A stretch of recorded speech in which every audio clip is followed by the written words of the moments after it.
we gon' have fun. We be on fire, we be lit. It's a unique hustle. Check it. This is Unique Hustle. It's your boy ECO, and it's Miss Jamaica in the building with your boy, man. What's going on? N9NE, no Madeo, all gone. I want y'all to stop what you're doing right now. Go like, subscribe, follow us on all social media platforms. When I mean all, I mean our Facebook, Instagram, TikTok, Snapchat, you name it, we're on it. Just Google us, Boss Talk Podcast 101. We'll pop up first in line, I guarantee you. But y'all see us on the street and talk about, man, I love what y'all doing. Keep up the good work. How can we be a part of Boss Talk?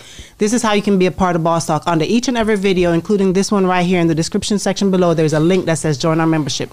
Click that link, follow all the instructions, and that's how you can see all the exclusive content that y'all been asking us. Where is this? Where is that? That's where it is. You can only be a member to see it. Thank you in advance, and we love you, and don't forget to do it right now. Man, check it, man. Hey, man, I'm down here in Kansas City, Missouri, man. Hey, this interview I've been waiting for, and I'm gonna be honest with you. All the people that's watching this thing, man, I know you getting ready for a treat, man. Yes, sir. Listen, I'm in Kansas City, Missouri, I said, and you can't come down here unless you do it right, man. Yes, my guy, one of the most, man, independent. Yes, sir. Stop playing, man. One of the biggest. One of the pioneers. I say the biggest. Yes, sir. Stop yes, playing, sir. man. Yes, sir. Yes, sir. Yes, sir. Man, my God, take 9 in Be the humble. building, man. I want to hear it. I'm not trying to hear. You did that. Yes, That's sir, who I did. you are. I did. So I can't even play with that, man. Yes, sir, brother. I you appreciate showed you. that Thank your you, whole man. career, man. Yes, sir. Because you could have been a lot more in their face. Yes, sir. But you always you I had this major calm deals. demeanor, and you always respectful, bro. Yeah, and I thank God for you. Thank you, brother. I had 3 major deals, and I said, never mind. Start our own. Me and my partner Travis O'Gwen, man. Swings Music, 2001, put out our first CD. Man. But I got to get back into, because I'm the type of person, I want to know you as an individual. Of course. Not the artist. So you're born and raised here in Kansas City. Yes, ma'am. With your mom and dad in the same household? Nope, not at all. You know what I'm saying? My mom, my father was in L.A. He's LAPD. He was LAPD. Okay. We just put him to rest a couple years ago. Wow, R.I.P. Carlton Cook, R.O.P. Carlton Cook. You know what I'm saying? That's my father. My mom got pregnant with me at 15, had me at 16. I had my Uncle Ike. I had all my aunties. I had my Uncle Ricky. You know, my grandmother had 8 girls and 4 boys, so I was, you know, it takes a village, right? So we had that village. Okay, but I always wonder about that, because I've never been put myself in that position. But although you have a village, was there still something that you felt missing because your dad wasn't there? You know what? Looking back now. When I look back, I never needed anything. Okay. You know what I mean? Okay. When I would see him like every time he came in Kansas City. You know, I remember seeing him once when I was 5. I remember he came back in town when I was 14. You know what I mean? Okay. I would see him, and it was like seeing a superstar. You know, because he was so absent. Well, yeah, you know, I heard stories about it, you know what I'm saying, about his life and how he, you know, was almost a Kansas City Royal back in the day, and how he was a Marine, you know what I'm saying, and then so you looked up to him. Yeah. So I never looked at it like, you know, a lot of things that I didn't learn because my daddy wasn't there, right. But I never disliked him for it because I knew at an early age that my mom was one of his women. Okay. You know what I mean? And I met all those women throughout my life, you know. And I've never felt the way about Carlton Cook, man. You know, I've always been open. He's always opened it up for me to know my brothers and sisters on that side and everything, man. We all grew up together. You know, we see each other periodically, but we know each other, and we're still together today. Whenever he did come into town, did you spend time with him? Did he give you anything that you treasure? Because I know you're going to try to soak up as much as you can whenever he did come into town. Well, when he came into town, I remember vividly when I was 14, he came into town. Atomic Dog was on the radio. Come on, man. What I peeped, you know, my family, the Yates family, we Christian house, you know, the Mighty Clouds of Joy and Shirley Murdoch, you know what I'm saying? Right. You know, I can't think of all the Christian people. That's right. But in my house, Andre Crouch, wasn't it? Yeah, Andre Crouch. Let's stop playing. I used to be kind of listening to it. There was a time when it said, "Who in the hell left the gate open?" It was a commercial. You remember that commercial? I walked up on the phone and said, "Who in the hell left the gate open?" Yeah, that was my Yates house. So when my father came, it was Atomic Dog and everything, and I got to see my brothers and sisters. They was more gangster over there. You know what I'm saying? So what I remember about my dad is that he had every nationality of woman sitting on the couch waiting on him while he was upstairs with one, and one would come down crying and the other one would go up. Wow. I just sit there and watch. I just sit there and watch. You know what I'm saying? I remember Dad was a player. That's crazy. Man. How many kids did he have? I'm talking about as me. Yeah. I'm Dantes. There's Cortez. There's Carlton Cook Jr., you know, Poochie. There's Maurice. There's Marvella. There's Marcus. You know, Maurice just died. Marcus. Okay. Out in California is James and my sister Mary and Felicia. I think that's, you know what 10 I'm saying. So far. Yeah, it just keeps on going. You know what I mean? So my dad was all over the place. Yeah, and was he by himself a lot of those times and just had different women? What you mean? Did he live by himself at any time? We would have the parties at his mama's house. We call it. Oh, okay. You know and all of them came. Mayma's house, you know what I'm saying? And all the girls knew each other. Wow. I don't know if they knew each other. I can't say if they knew each other, but they weren't happy until they went upstairs. Okay. With Cook. Okay. Cook was a star. Wow. You know what I mean? That's why I made it so big when, you know, a few years back, I was opening up for Kanye in LA, and he lived in San Bernardino, so it wasn't far from where I was performing. You know? So he got to see one of my shows. Me open up. Nipsey was still alive at the time. You know, I saw Nipsey backstage. I saw Joey Badass. You know what I'm saying? Everybody's backstage. It was a big thing. So when it was my turn to go up, you know, they took my dad out to his seat. And after I got off stage, I killed it. I had Hood Go Crazy, you know what I'm saying? I ran around the whole arena, you know what I'm saying, doing Hood Go Crazy. B.O.B. came out and surprised me and did the hook, you know what I mean? It was a big night for me, you know what I mean? And when I got off stage and I went back to my room, they brought my dad back. He said, man, I ain't never seen nothing like that in my life. I said, they ain't either. So I got to show him I was a star. Because I always looked at him as a star. I was like, they love me all over the world, man. Yeah, and that's dope to get to show it to him, man. Yeah. I'm gonna get back because I know how she is.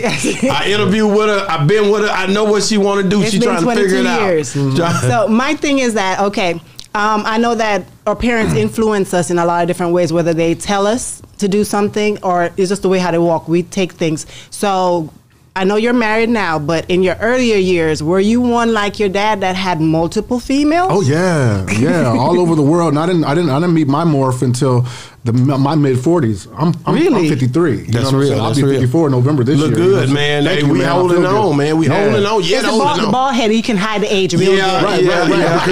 Because if I grow it out, I don't have my hairline like that. It's like all genetics. He gonna be looking like Chico Bean, man. You know what I'm saying? Right. My boy, man. Shout out Chico Bean. Go a long way back. A long. You know what I'm saying? Yeah, man. You know, I got the ball. So you did all of that and got all of that out of your system.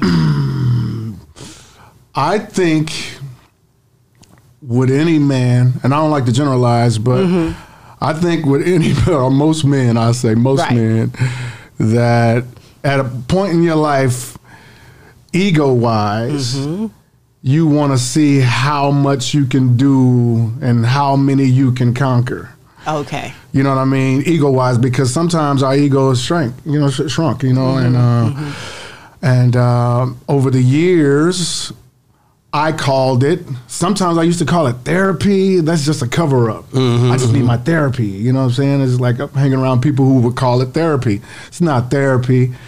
For me, I was always looking for something that would really keep my attention for a long period of time, you know what I mean? And so I had a lot of girlfriends, you know what I'm saying, overseas, here in town, all over the U.S., you know what I mean? So my early 40s, is that Black Walt? Yeah. What's up, Walt? Hi. Well, you finally made it, huh? You know what I'm saying? Better late than never. Yeah. Go ahead. But I think that somewhere in my early 40s, I started meeting my morph. I got a song called I Met a Morph. And what I mean by meeting a morph, I met maturity. Right, that's what I thought. You know what I mean? I met maturity. Yeah, no, I get it. But what caused you to meet that mature? Because there's always something that happens that triggers that. Yes. Just the abundance of women saying, can I come back to Kansas City with you? No. I'd like to come to Kansas City to meet. No. Everybody wanted to be the one, and I was looking for the one. Yeah. A lot of them wasn't the one, I guess. You know what I'm saying? Until I didn't even know what the one was. That's what I was wondering. I got married early on. This was my second marriage. I got married early on when I was 22. I saw that. You know what I'm saying? And you thought I was the one? Well... Or can you have multiple ones? They say you can, but men make up those rules. You know what I'm saying? So I don't know, man. I follow my own. You know what I mean? So I know that, you know, in Islam they say you can have 10. You know what I'm saying? Right. Polyamory, you can have whatever you want. You know, polygamy or whatever you want to call it. But in my experience, polyamory, polygamy, and all that don't work because, in my experience, because I've had multiple women.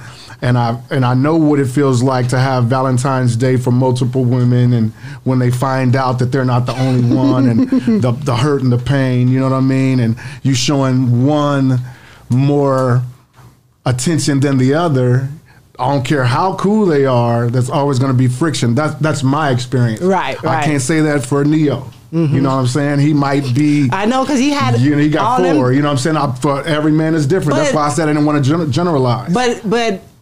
I think it might help him because they all know each other. Most men try to hide the different ones That's separate. cool. Even if they know each other, I feel like going down the line, one of them gonna get more. I'm not saying that for Neo. Right. I don't wish nobody no bad energy in their house. You know what I mean? But I'm saying, in my experience, even when they know each other, it's like, Wednesday was supposed to be my day, and you was with that bitch. You know what I'm saying? What you doing Wednesdays more than you doing Tuesdays. You got to stick to the code.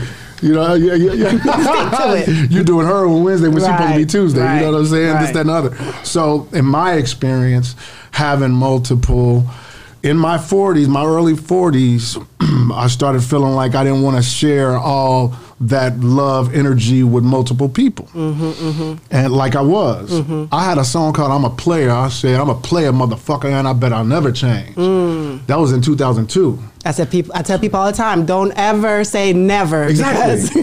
Evolving. No. Evolution happens. You know, and I, even on the Neo thing, like, I never put a person in a box because I know people are always evolving. Right. So every time I see somebody, I don't just stop and just be like, that's who they are. You know what I mean? Right. Because that might be him transitioning right in the front of us. Yeah, he's changing every second, just like all of us. Yeah, you know what I mean? So, but it do look dope. You know, if I was a younger dude and seen that, the way he walking through with 3 or 4 and all that, that's what, when we were 19. It might look dope to you, but 19. to me, I know how much women cost. No. At 19 and 20, they still cost. Yeah, but you didn't care. Your finances, you every were little different. penny. When you go to the movies, you go into. I'm not gonna do this. Depends on what you're doing and how much you have. Yeah, you 19 year old. What you doing at 19? Exactly. Me? Yes. I was kicking it at 19. That me too. You know what I'm saying? I'm saying I had a little money. I didn't have a lot of money. Exactly. But how many girls did you have? Now that's what I'm saying. Don't come here like you just was chilling. You had the whole thing going back then. I did, but I couldn't really afford all those women.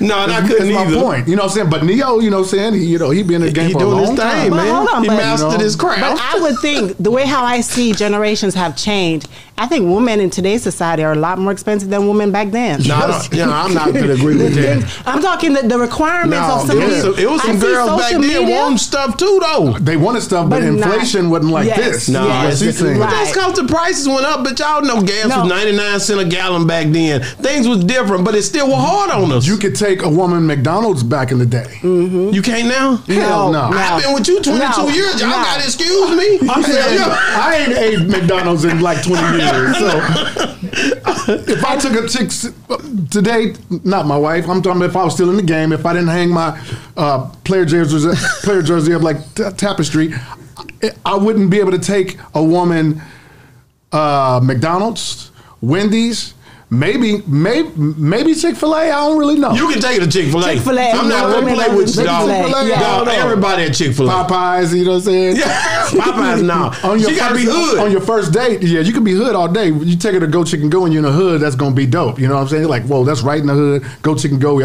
all grew up on it. I saw that in the airport. I'd never tasted But that. wait a minute, Oh, yeah. y'all. If you get a big girl, homie, she gonna let you drive a car still. Yep. She gonna let you go to whatever you want to go to. You know who told me that? In '93, Jimmy Jam and Terry Lewis. Always have you a fat bitch. That's right. So don't come that bitch telling take me. care of you. She's still here. Don't act like that. She ain't got no money to go get that surgery or none of that. But these she's days, just ready to go out. We just saying in these days, you gotta spend more money. You know what I'm saying? You ain't taking her to Oh, the. she gotta spend more money. No. Yeah, I'm not gonna play with y'all. You know what I'm saying? I see these Instagram models, the things that they are asking for and the way how they are. Mm-hmm. They want trips. They want this. They don't just want to go out on a date no more. They want you to take them overseas. You watch Baddies on Zeus? I try not to, but I've watched it a few times. You ain't taking Tommy Lee or Natalie Nunn to no goddamn Go Chicken Go. You know what I'm saying? Yeah, you right. You ain't taking Biggie. Some of them big girls ain't going. You ain't taking Biggie. You know what I'm talking about? Biggie on there? You ain't taking Biggie to no fast food restaurant. They ain't trying to hear it these days. Man, I like I say, man, I do more of the music part, man. And one of my traditions on here, man, I always call somebody to do something on my show that makes the spark for me. And that Fragile, man, to be honest with you, one of my favorite songs. Yes, sir. So I want to hear you spit that verse. And I know you know it. Give it to me. I ain't spit in a long time. Some of the people appointed to give an opinion and never do get it. I want you to come on gobble a Jimmy and die.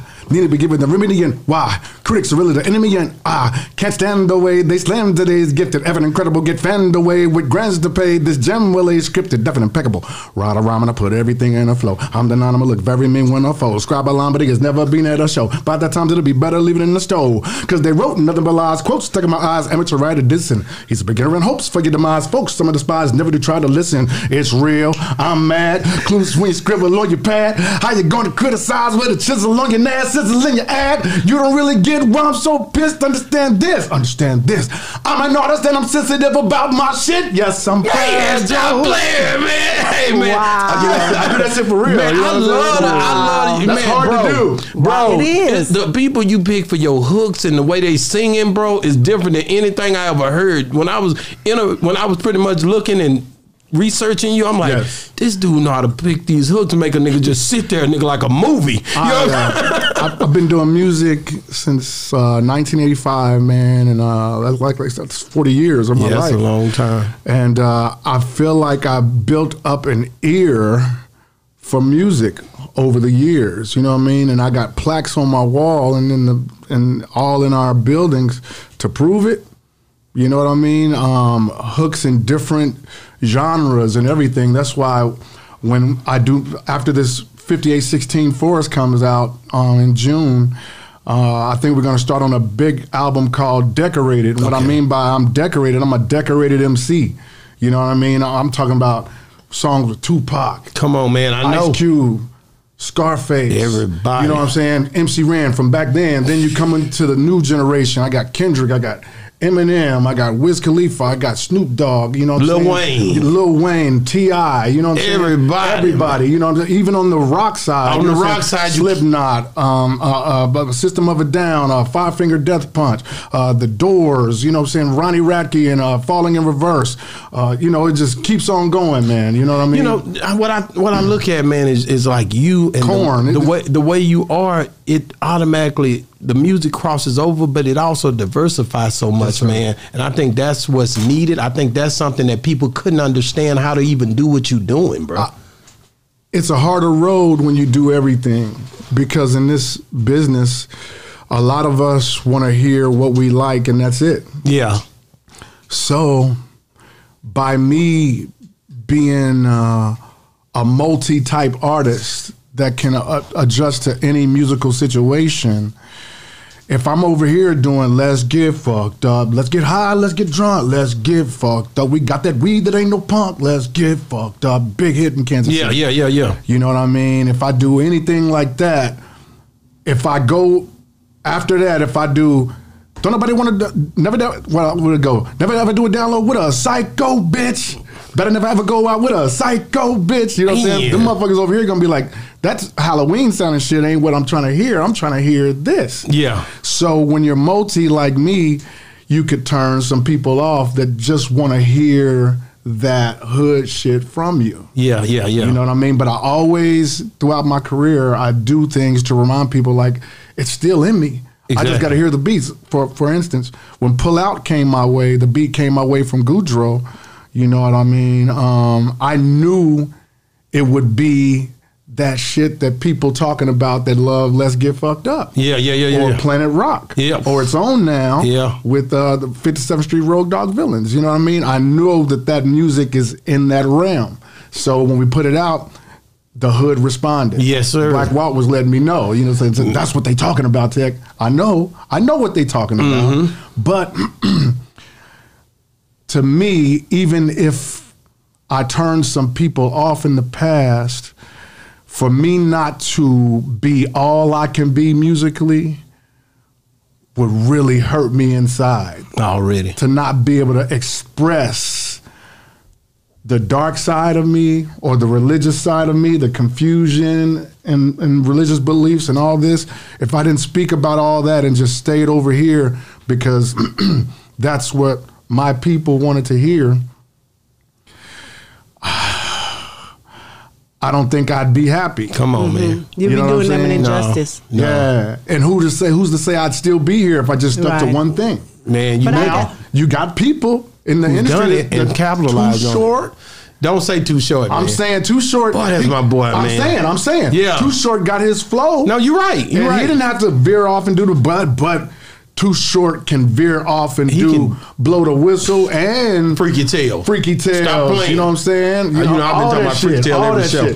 So some people can do that one thing that people love and still make that shit work today. That's real. But me, I gotta ask you this. In your earlier days, when you were trying to figure out who Tech N9NE was before you became who you are, I'm talking like your flow, who you wanted to be, who influenced you? Because you are so, different from everybody else. Diverse. You're not, right, you're so diverse where you don't sound like everybody else. And it was, so that made you so easy to cross over into any genre and to be with whoever.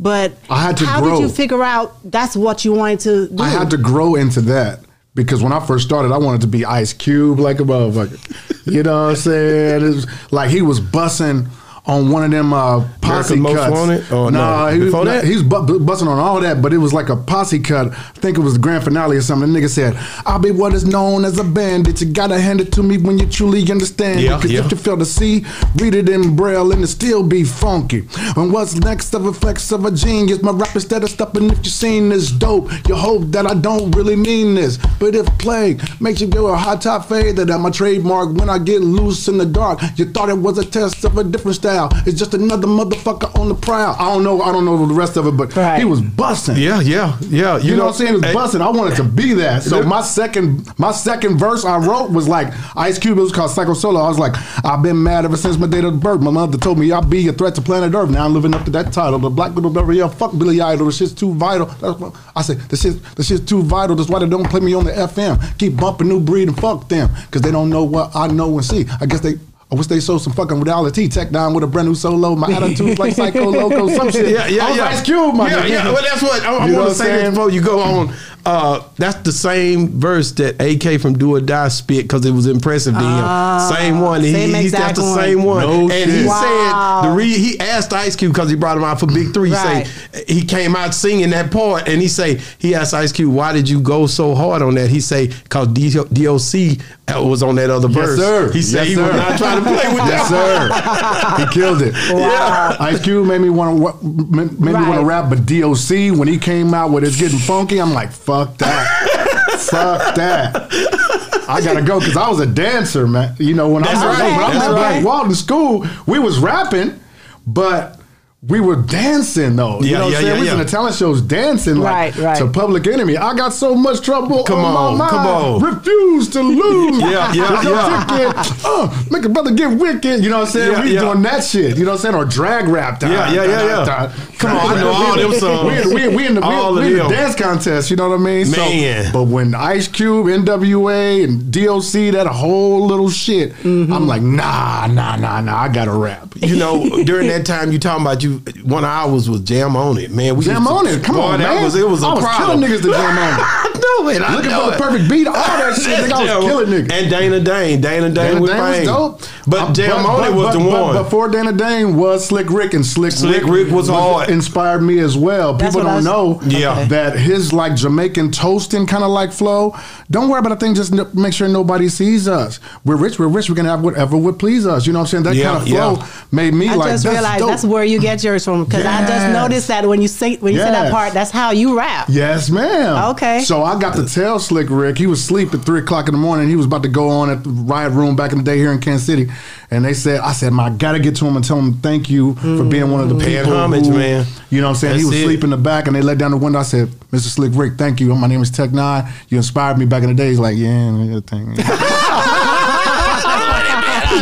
So later after that, some years after that, I was on the Rock the Bells tour, and we was in Jones Beach on the East Coast, and I saw him backstage, and I didn't even tell him who I was. I saw him perform. I watched him perform. I didn't say nothing, but then I did my shit, and everybody's like, "Who the fuck is that?"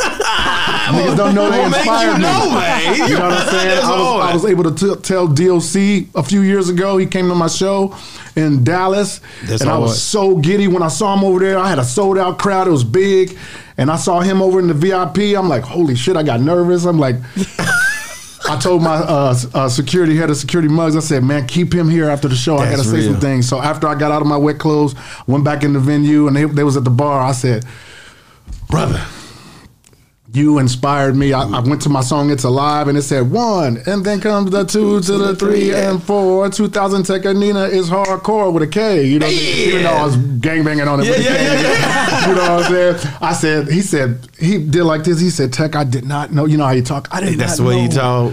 That I had any kind of with what you do. And I'm like, brother, you are a monster. Man, we told him that on our show, because he's been on our show a couple times, and he don't realize how many people he really inspired. Right. Not just because he probably felt like I wasn't in the game like I should be. Yeah. Because of my accident. It happened and stuff early like on. That. Right. When he was. But we heard that first. No one can do it better. No one can do it better. We heard all the flows. That's right. And we took all that shit. He made us want to rap, my nigga. And he was the first one really came him with and Cube. that style. Yeah, him and Cube. But that style he had, that flow he had. Yeah. He said on the show, he said something about Cube. He got that the one part from Cube, but that flow he got from me. Yes, sir. Because he's just showing you his part of how he influenced the culture. I was blessed to tell everybody that inspired me. That's good. Even Public Enemy. Yeah, I met Chuck a few years ago. He was here doing a tour with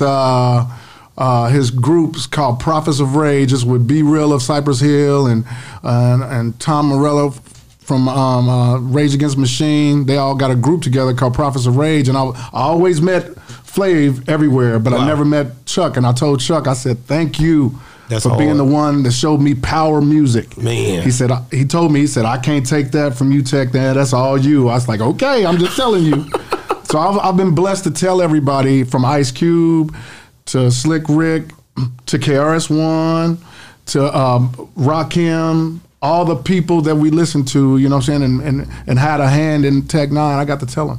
Wow. Let me ask you this, like, how big was it when, okay, you knew Quincy Jones. He just passed here recently, and that was the start of your career a lot of times. So let's talk about just how that whole thing took off. I'm taking you all the way back now. Yeah, man. Before Quincy Jones deal in '93, I got signed with Jimmy Jam and Terry Lewis. Jimmy Jam and Terry Lewis was first. Yeah. But I just thought about him because he passed away. But yeah. You know what I'm saying? Rest his soul. We call him Pops. You know what I'm saying? Yeah. I work with his son, QD3. Okay. QD3 did beats for me. Did beats for me, Ice Cube, Tupac, Dub C. You know what I'm saying? So that's how I got on the song with Tupac, with Thugs Get Lonely Too, through QD3. Wow. And You know that's why I think Don Juan was talking about that a little bit too. Yeah. That's hard, man. Y'all came up, man. But Quincy Jones, he heard Mitch Bay. What up, Mitch? Is it an everyday thing for you to act just like a bitch? How does it feel to have a nigga that will kill you for the foul shit you pitch? Number one, bitch, the bitch with a dick. I found the remedy for the enemy. Busted the nigga like shooting at the enemies because Mitch Bay ain't really no friend to me. Quincy heard that and said, that shit sounds like bebop, my era. I like that shit. That's hard. He signed me, dude. He signed you. On Mitch Bay. That's crazy. Mitch Bay was some ghetto shit. Yeah, you know what I'm saying? So I was like, Quincy Jones, like that ghetto shit? Let's go. Man, I think that's dope. That's how the music does, bro. Yeah. We own clothing stores, and to be honest with you, transcending culture sometimes with those brands, it don't matter who you are, what color you are. It's the way the music is. It can go through any avenue, any conduit, and basically get to where it needs to be, right, and help influence the people it need to influence. It will right? find people, man. Like when you share your art, the best thing to do is to get it out there, man, because you will find the people will find it. Wow. But but you touched on the clothing store. But when we did a clothing store, the thing that I didn't like about having I still like it, but what I realized, okay, when you order your brands and we go off of who comes in and shop, but then everybody started coming in no matter what color you are, but you'll have the selected few like, and these are friends, okay? So they want it for free. No. So they're very open as in like what they say with me, right? So some people will be like, okay, is that black clothes or is that white clothes? Like the ethnicity. So is that the same thing where music is concerned? People feel like, oh no, that's black folks' music, that's white folks' music, that's this. Oh yes. You know? Oh yes, man. I had a lot of it, you know, in the past when I would do anything rock and roll, and the motherfuckers who like Mitch Bade and Let's Get Fucked Up, like, man, that's that white shit he doing. You know what I'm saying? And shit like that. But man created barriers. Man created what they think black people like, or black people might define it. I might define it. I don't like to generalize, but when they say that rock and roll is for whites, when Chuck Berry would tell you a black woman inspired all that, Sister Rosetta Tharpe, if you don't know that, you're going to think rock is just for white folks. And hip hop, R&B, gospel or whatever, and jazz was supposed to be for black folks. Right. To me, I had everything with my family. I had gospel music in the house. I had rap next door at the Reese's. I had Elton John and all those other type of music makers with my Uncle Ike, because he worked at the school board, you know what I mean? He would bring, you know, other music in the house, you know what I mean? So I had it all early on, but man creates barriers. I say, fuck the barriers. Let's just do good music. Exactly. Let's just do good clothing, and whoever fucking want to wear it, wear it. Now, I made a song for the Kansas City Chiefs called Red Kingdom, okay?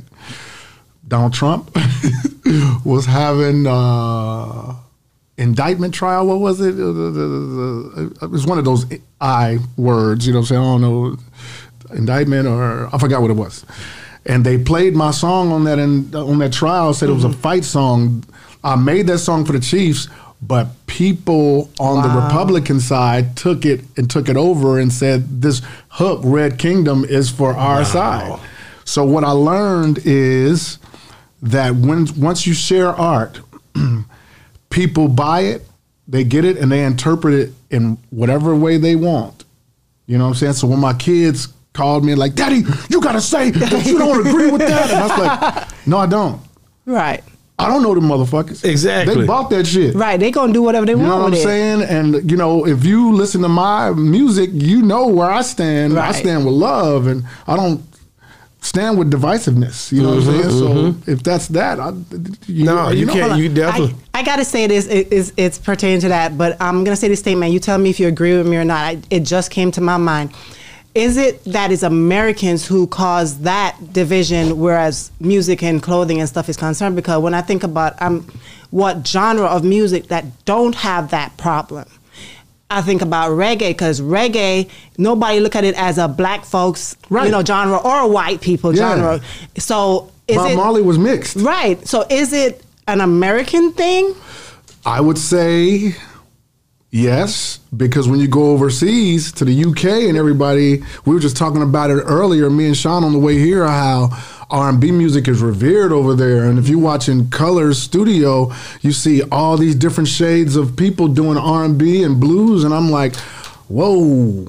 And over here, R&B ain't like it used to be. I just went to an R&B show with Genuine and Maya and High Five and Troop and meet me at the altar in your white dress. Come on, man. Come on, you jagged edge. Jagged edge, jagged edge. You know, I'm going to get married soon. All them. And it was good to see all my people there, but it was not sold out. If they do that overseas, it's gone. It's over. Right. Where did R&B begin? Do you know? Everything began in Africa. They say life began in Africa. So, okay, because a lot of people was like, "Oh, R&B started here in the United States." You know that Mississippi and blues and all that. Slavery. Everything started in Africa. Oh, see, a lot of life started in Africa. I agree with that part, but that's a loaded statement you're doing right there. You know damn well we got a little bit over here and did some stuff a little different because of the way we were driven. Let me tell you, The slavery was pulled out of these folks, man. But everything we've done, I don't know if you believe this, but it's been regurgitated. You know what I'm saying? Yeah. Nothing new under the sun. Exactly. I got you. All around the world, same song. You know what I'm saying? Shit, the signifying monkey. Oh, that's Rudy Ray Moore. Before him, I'm talking about in Africa. Oh, the real signifying monkey. He told you, way down in the jungle deep. The signifying monkey stepped on a bad motherfucker named Dolomite's feet or something like that. Way down in the jungle. But he's tell you the signifying monkey was way down in the jungle in Africa, my nigga. Yeah, I know. So it was the dozens, which they call it ciphers. You know what I'm saying? All this hip hop shit. Yeah. Everything started in Africa. Sorry and shit. Man, I wanted to ask you about, was it Hot 97 where you had that interview that you had? Let's talk about it. ICP. I want to ask you, do you regret doing that? Hell no. Because you spoke your truth, but it rolled. When I researched, it rolled. I didn't know that it was a crime for me to tell the world what goes on this private property. I get it. I didn't know. I'm like, nigga, we went there the first year and they had drug bridge and they had bitches in the raw dog tent. You was excited. They thought I was talking down. Nigga, we had fun. We didn't go in the raw dog tent because we don't raw dog bitches. That's you know right. what I'm saying? We didn't go in drug bridge because we didn't do, well, I did some drugs. not them kind of drugs. You know what I'm saying? I ain't never did no heroin, no coke, no nothing like that. If it was ecstasy or shrooms, you know what I'm saying? I was on it, you know what I'm saying? But, I was just talking about it like it's the craziest party and the dopest shit I've ever seen. But I guess I didn't say enough for my Juggalo family. You know what I'm saying? Because they came in 2003 on Tech 9 when I went on that first tour with ICP. You know what I mean? And a lot of them took me as their own. Yeah. And I loved them for that because it added to my fan base.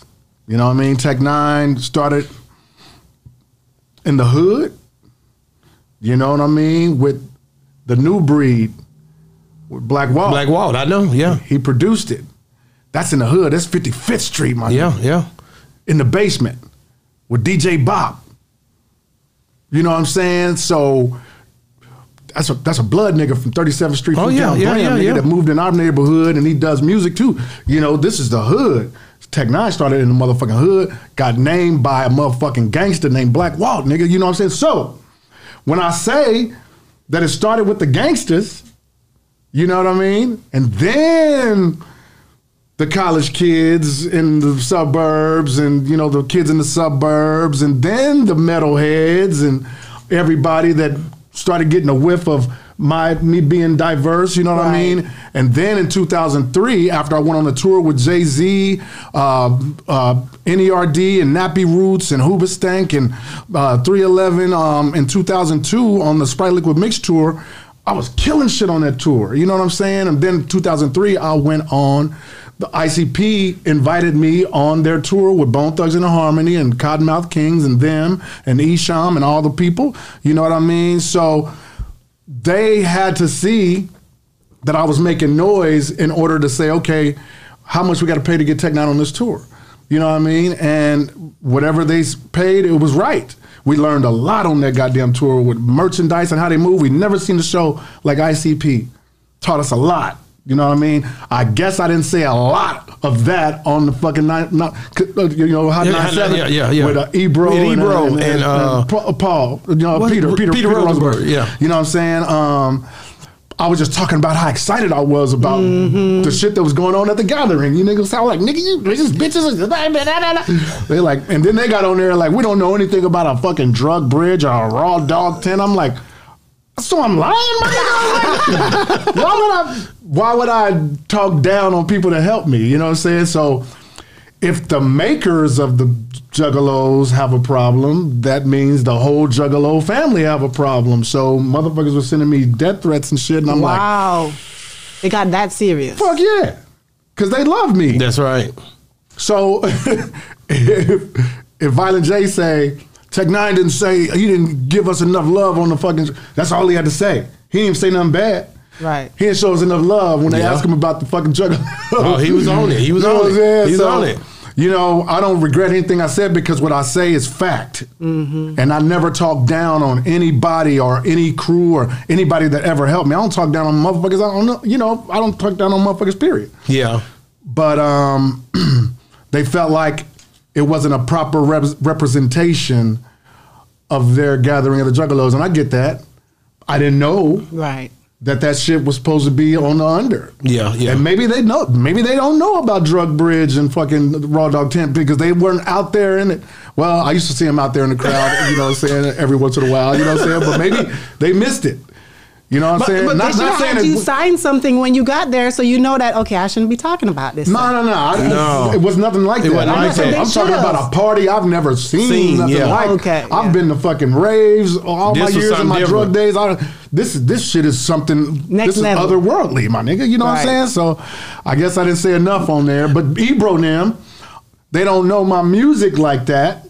So they kept comparing what I do to ICP. I'm like, nigga, don't do that. This is what I wanted to say. And I'm like, no, they showed me some shit, but nigga, I'm an artist. Right. I'm fucking rap like a motherfucker. You know what I'm saying? Everybody knows it. All the big motherfuckers that really rap, from Jay-Z to J. Cole and Eminem and Kendrick and Wayne and T.I., they all know this nigga crazy. 2 Chainz, when he see me, he say, "What's up, rapping ass nigga?" No, he say, "What's up, good rapping ass nigga?" That's what he say every time he see me. I want to say this, man. Maybe it's because they don't know about 55th. Is it 55th? I had to They tell. They don't know. They don't. Well, but if they don't know, they ain't gonna understand because they don't know they should have did their research. That's what I'm saying. I get you. They don't know. They don't know about my story before 2003. That's what exactly. And some of the Juggalos said, "Shit, I was on your shit on Angelic 2001. I didn't fucking know." You know what I'm saying? We started seeing the Hatchet logo at our shows maybe in 2002. You know what I'm saying? And we were on this one, like, people were asking me, "Is that you on their shirt?" Because the wild hair I had. So I said, "No, that ain't me. That ain't me. That ain't none of our shit. I don't know what that is." So in Lawrence, Kansas, we've seen it on that whole tour. They would always be the Hatchet man wearers. They would be, which are the Juggalos. They would be the first in line at the front of the venue, sitting on the floor, you know, waiting like 2 o'clock in the day. You know what I'm saying? And the doors don't open till 6 and 7. Nigga, they right there. You know what I'm saying? So toward the end of the tour, Lawrence, Kansas, I finally wanted to, because everybody asked me, "Is that you on their shirt?" The whole tour. I'm like, "It's not me. I don't know what the fuck it is." So I got out the van when we made it to Lawrence. I said, "Hey man, what is that?" They said, "It's Hatchet gear." I said, "What the fuck is that?" He's like, "Oh, we're Juggalos." I said, "What the fuck is that?" They're like, "We're ICP fans." Holy shit, I know ICP. Wow. I had to find out from the fans in Lawrence, you know what I'm saying, in 2002. What about like when you see now, like even you see the ICP, you see them, the guys, they go on the podcasts and they talking about the time. That's one of the main subjects that I seen when I started researching you. Yeah. It keeps circulating right now. Yeah, like every time somebody asks, everybody want to know. That's why I asked you, because I'm like, I want to make sure that I develop this in a way where it is now. We're in a content-driven era. Okay. Where clicks get a lot of attention. Yeah. So that story on podcasts and everything is something that will get people to listen. You know what I mean? I don't hate it. You know what I'm saying? Because I'm pure and I speak truth, and I try to be as fair as I can when I'm speaking. The Juggalos helped me a lot throughout my career, but a lot of them think that they made me. And we made this shit in Kansas City, Missouri. This shit was made in Kansas City, Missouri, and started building. Then it got the attention of the clowns. But since then you guys patched everything up. Or it's of course. And we've gotten older now. Yeah, so at the end of the day, you feel like, okay, all right, where I'm at now, we know that was years ago, right? Well, the shit keep coming up. It keep coming back. You know what I'm saying? Lately they say, I told him about my face paint, how I first got my face painted in '94. You know what I mean? Early on, they thought that I wasn't painting my face on that tour because I wasn't painting my face. And, there was just, they didn't know. They didn't know. So me and Violent J, we talked on the phone. I talked about what gang hood I came from. And I'm like, I don't want this to turn into something fucked up for all of us. Mm-hmm. You know what I mean? It's just music. Music is everything, don't get me wrong, but it can go haywire with niggas talking about each other on songs and shit like that. You know what I mean? Mm-hmm. Like, we've seen it happen with Tupac, Biggie, and still going on. You know what I'm saying? We're losing a lot of MCs in Chicago. Come on, man. It's just what you say will return to you. So when I'm talking in these things, which I don't do a lot of because of clicks, you know what I mean? People make it say something else. You know they can take it. They'll switch up your words and all, and they'll make documentaries. Yes, sir. I try to be fair and exact about everything I say because I don't want motherfuckers coming back to me like, you said that we didn't make you. I was like, I meant that shit, nigga. We made Tech 9 in Kansas City. You know what I'm saying? And you guys fucking put the whoop on it. Yeah. You know what I'm saying? I love them for that. No, I think you, like I said, you definitely, where you at now, and I think your legacy is proven, the face paint and all that stuff. Mm-hmm. You did all of this stuff, man, and you definitely created a different wave than any brother I know. Early on, man, when I dyed my hair red and shit like that, motherfucker was telling me I look like Eve. Motherfucker said that it was feminine, and I'm talking about niggas in my hood. No. You look like Eve, nigga. We don't. You know what I'm saying? But my hood is red, nigga. I'm going to turn my hair red, and I'm going to have a red crown. I'm going to be the big blood rapper. You know what I'm saying? I want to ask you about Lil Wayne, and I want to ask you about Eminem before I get you off here. Okay. But I want to ask you about Lil Wayne and you visiting the prison. That was I thought that was cool. When I started researching, I seen that because I've been through a lot, and to think of you visiting somebody that you never met before, I thought that was wow. Out of all the people Wayne could have said that he wanted to work with when he got out of prison, he said, when Funkmaster Flex asked him, who you want to work with when you get out? He said, I want to work with my man Tech 9 and Andre 3000. Man, the world started hitting my phone. You hear what Wayne said? I'm in the studio like, what you talking about? What Wayne say? They say he want to work with you. I said, Wayne? Want to work with my crazy ass? Nah. So they showed me the clip, and I was like, holy shit. So I had a press week coming up in New York. So my head of security, OG Muggs from Inglewood, OG Blood, got with Fat Joe and Macho and all them motherfuckers down there, my red homies down there, and they got with Wayne, and I said, I want to tell him thank you for even thinking about me. So me and my partner Travis was up there. The first day we tried to go, they said it was a prison riot and we had to leave. Second day, we came back, got in there. We talked for 3 hours, man. That's hard. That's the part. And that nigga told me. And that nigga, I didn't know what we was gonna talk about. I'm like, what am I gonna say? I just want to say thank you, bro.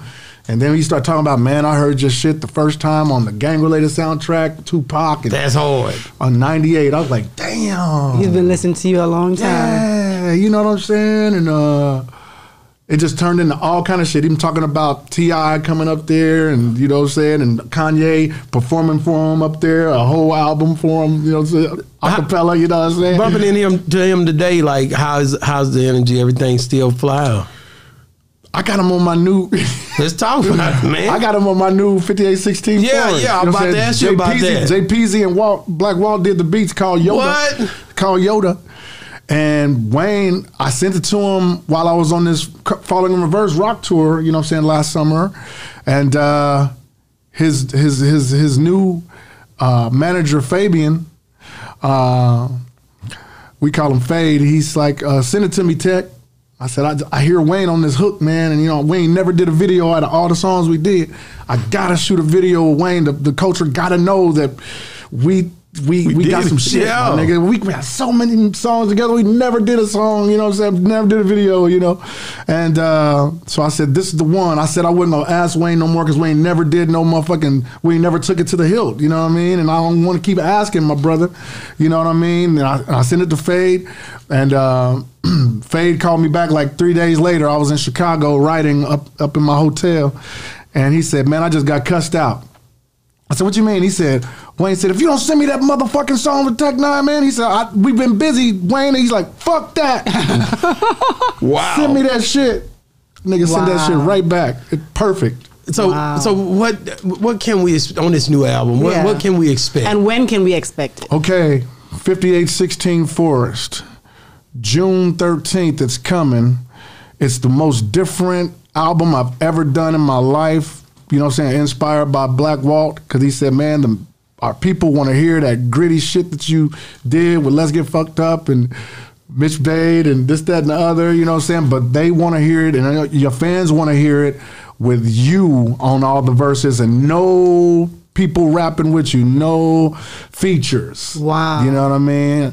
And I always thought when fans said, we want an album with just nobody on the features, just you on the verses, I always thought they'd be boring as fuck. Wow. Boring as fuck. And how do you feel about it now? So as I got into it, I fell in love. I was like, holy shit, this is not boring as fuck. You know what I mean? So what it turned into, 5816 Forest, is my audio series with 17 episodes about my life on 5816 Forest from age 12 to age 17 when I ran away from home on a quest to become Tech N9ne. Wow. You know what I'm saying? So all this shit is in order from when I was 12, when we moved into the house. My mom married a Muslim, my Christian mom married a Muslim, Abu Hassan Rasul Khalifa, and he moved us in the 50s where the Bloods was, you know what I'm saying, and shit like that. And all the shit that happened at school and in between from 12 to 17, this is what 5816 Forest is. All the production done by JPZ, KC, you know what I mean? Hardcore mob shit on there, man. I love it so much. I love it so much, man. I've never heard me like this, but it's reminiscent, and the beats are reminiscent. They're brand new, but they're reminiscent of that fucking era where I started. Wow. You know what I'm saying? Well, I think that's gonna be love, man. I can't wait, man.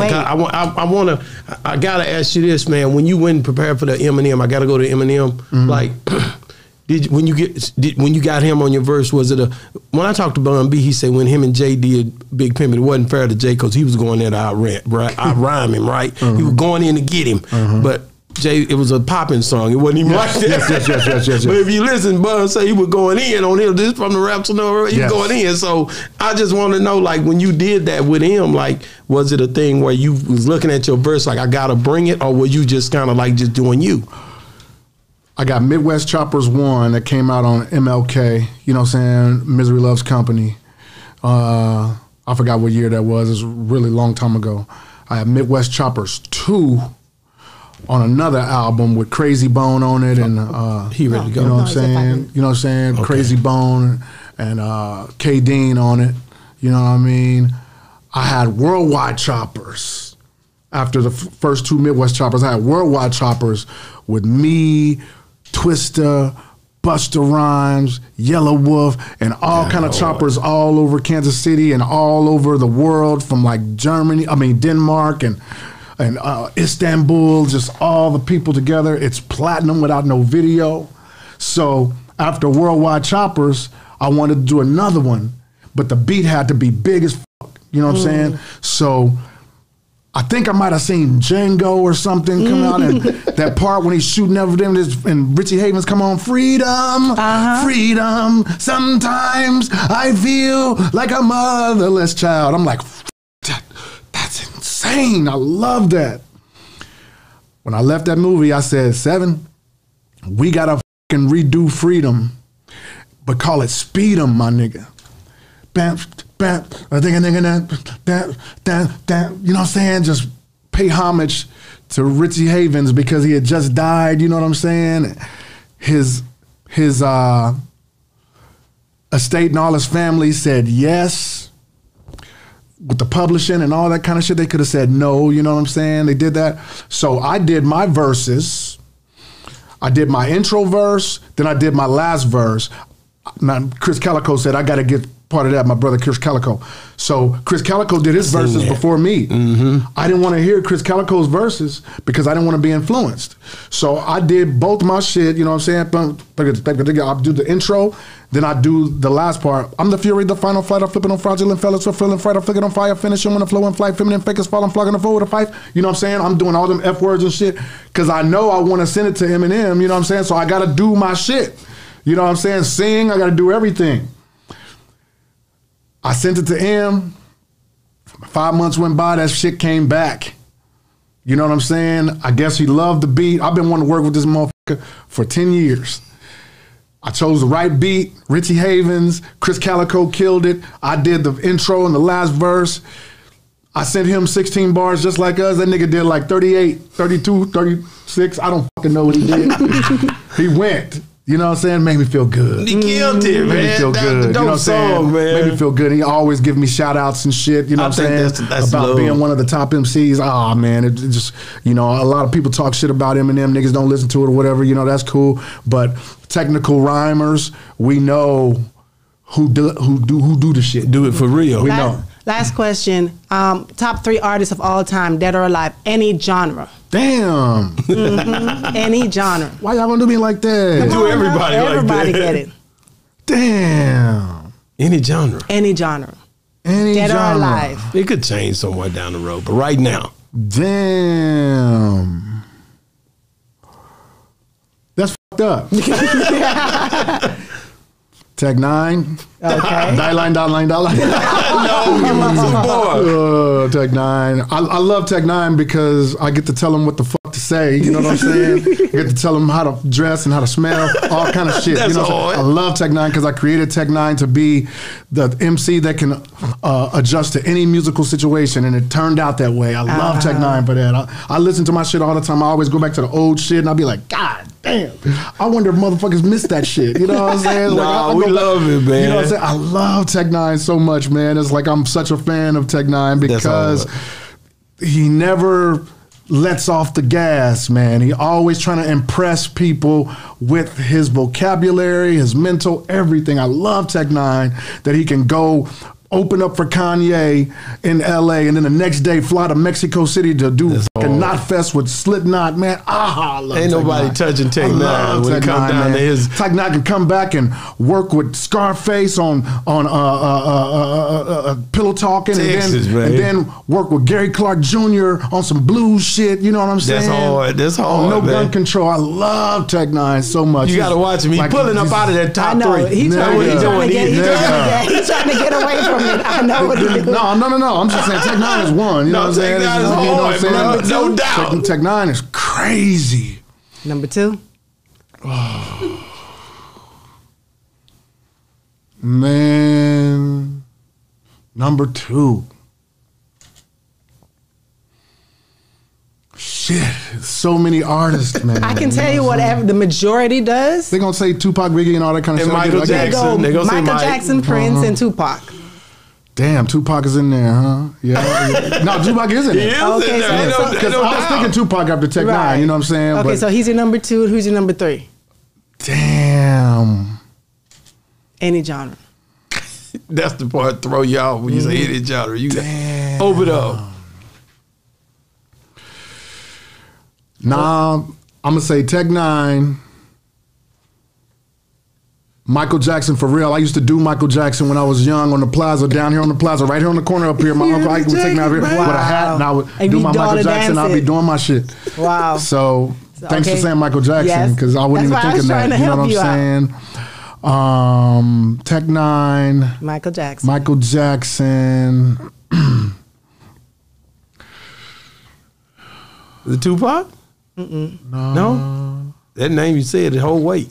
It was Tupac, Michael Jackson. I mean, on the Tech Nine, Michael Jackson. Some people say James Brown. Nah.